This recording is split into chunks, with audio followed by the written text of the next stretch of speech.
శర్వానంద్ గారిది biker cinema trailer వచ్చింది కదా, ఎలా అనిపించింది? బాగుందండి. నచ్చిందా మీకు? చాలా చాలా బాగా నచ్చింది.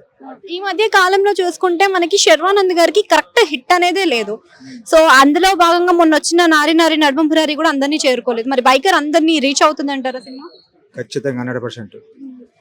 సో శర్వానంద్ గారు మొన్న ట్రైలర్ లాంచ్ లో ఒకటి చెప్పారు, ఇండియా మొత్తం చెప్పుకోదగిన మూవీ లాగా ఈ మూవీని చూస్తారు అని చెప్పేసి. మరి అంతలా రీచ్ అవుతుంది అంటారా? 100% ఇద్దండి. ఎందుకంటే ఆ నమ్మకం నాకు కూడా ఉంది. తను కష్టపడుతాడు బాగా. కష్టపడి వచ్చిన వ్యక్తి.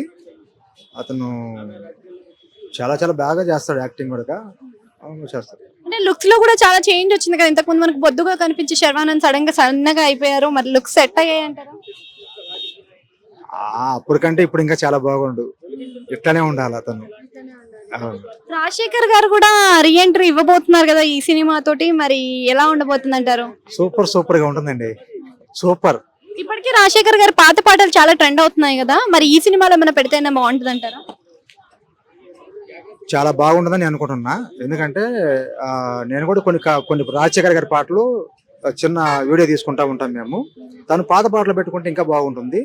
చాలా హ్యాపీ నేనైతే.